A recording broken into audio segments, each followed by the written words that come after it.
ধর্ম নিজের আচার আচরণ ও বিশ্বাসের ওপর নির্ভর করে তার সাথে অন্য কিছুর সংমিশ্রণ করা উচিত নয়, বললেন শিলিগুড়ির মেয়র গৌতম দেব।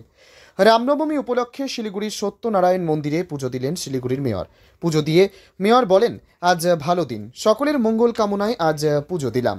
এই মন্দিরে আমি প্রায় আসি পুজো দিতে। আজকের বিশেষ দিনে তাই পুজো দিতে আসলাম। এখানে সিংহবাহিনী মা দুর্গার যেমন পুজো করলাম, সাথে রামের পুজো করলাম। রামনবমী উপলক্ষে শহরে মিছিল প্রসঙ্গে বলেন, কোথায় কি আছে জানি না, তবে যেখানে যেখানে আমন্ত্রণ আছে যাব। রামনবমী প্রসঙ্গে বলেন, আজ রামনবমী দিনটিকে সেইভাবেই দেখছে। ধর্ম নিজের আচার আচরণ ও বিশ্বাসের ওপর নির্ভর করে, তার সাথে অন্য কিছুর সংমিশ্রণ করা উচিত নয়। আমি তো পুজো করি, বাড়িতেও পুজো হবে, পুজো হয়, মায়ের পুজো হয়। এখানে যে সিংহবাহিনী দুর্গা জগৎ জননী, এখান থেকেই এরাই আমাকে জয়পুর থেকে এনে দিয়েছিল। সেটা বাড়িতে পুজো করি আমি প্রত্যেক দিন। এবং দুর্গা পূজা আজকে এখানে একটা বিশেষ দিন। সেই দিনে আমি আমার মতো করে আমি এই মন্দিরে মাঝে মধ্যেই আসি, পুজো দিই।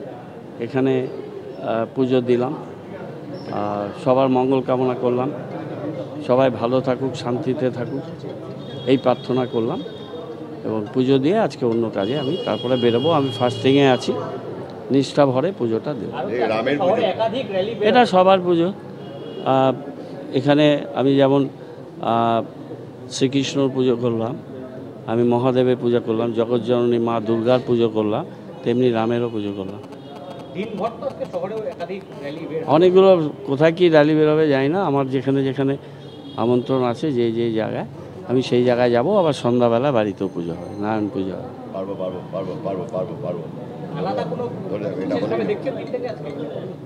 আজকের দিনটা রামনবমী। রামনবমী এই দিনটার একটা মাহাত্ম্য আছে, কিন্তু এটাকে সেই হিসেবেই দেখি। কিন্তু তার সাথে অন্য জিনিস, আমি এখানে একটা পবিত্র মন্দিরের ভিতরে আছি, সেই জন্য আমি অন্য কথা বলবো না। কিন্তু ধর্ম যার যার নিজের আচার আচরণ, তার বিশ্বাসের উপর নির্ভর করে, তার সাথে অন্য কিছুর সংমিশ্রণ করা ঠিক না, এটা আমি বলতে পারি।